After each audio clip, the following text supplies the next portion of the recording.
I pointed out earlier, we have 15 primary links and 12 secondary links. And with these links in place, then we would have a contiguous, more or less a contiguous tiger landscape. And by 2020, as the envisaged in the Tiger Action Plan, we would hope to double our tiger population. For that, needs for our actions, designing of these links, because these are, as many of us have pointed out or have expressed in this workshop, they are these are my experimental kind of work. For that, we probably need some kind of smart infrastructure designs and subsequently to implement them. And also, there was also some concerns whether these smart infrastructure tigers would use them. But from our first primary link, elephants are using them and many prey species are using them. We hope the tiger also would eventually will use these links. Then what our expectations are from this workshop and from our partners from the international community is that we would also need awareness building, because we also realize that the conservation of tigers and the protection of habitat is not very well known to many other players. And also capacity building, since we have also involved the land use planning agencies, the public works, and we would need their assistance. There also some kind of capacity building for them in addition to the traditional work that we are doing in terms of law enforcement and wildlife conservation. And also some of the implementation of the Tiger Action Plan, we would need some kind of assistance. And Malaysia being a federal country, probably like India and so on, we need our assumption is that our state governments and federal governments can work together to implement this and also adequate awareness in this aspect. Thank you very much. Here, we are considering about the priorities for tiger conservation in Myanmar.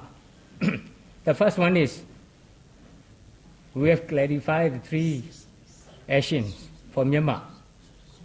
As you know, there are 2 essential tiger landscapes in Myanmar, so we need to take intensive protection, and also we need to develop a strategy for that landscape area. And second, we need to encourage professional level commitment to national level support for the tiger conservation. And then the third is just like capacity building. We need to take some training for the field-based staff, and also that is very useful for the patrolling, monitoring, outreach, and planning. Also, we want to cooperate with the international agency. Myanmar would like to have international financial support, and also the collaboration and technical cooperation with the regional and international agency. Also, we are facing some challenges in Myanmar. As you know, our landscape areas are very remote and difficult to access. Is the cost, and that there are many critical conditions in that area. Also, we need to recruit the field-based staff. And then the last one is we have recently developed National Tiger Action Plan. So we need to clarify some between the National Action Plan and NID to make some clarification. On the other hand, we are trying to engage in transboundary conservation with the neighboring countries. Now we are finalizing bilateral agreement with India and also discussion with the Thailand. So this is a very great opportunity for us to participate in this Global Tiger Workshop. We get more exposure, knowledge, and ideas for our tiger conservation. Thank you so much.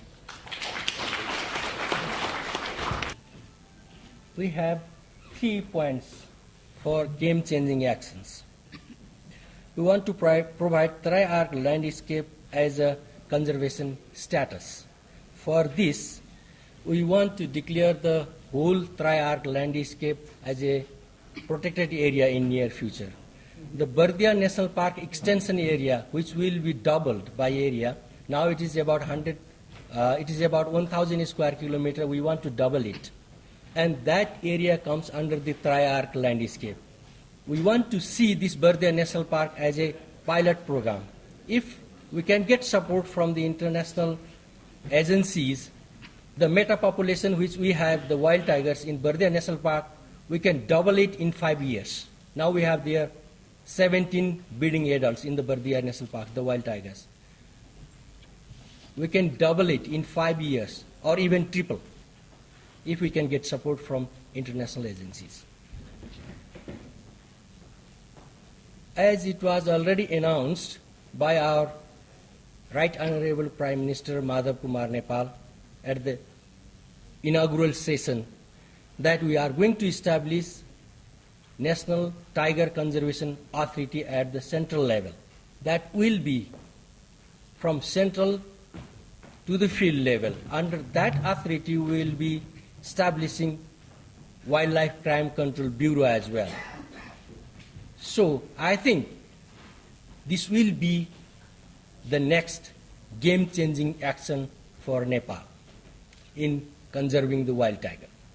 The third,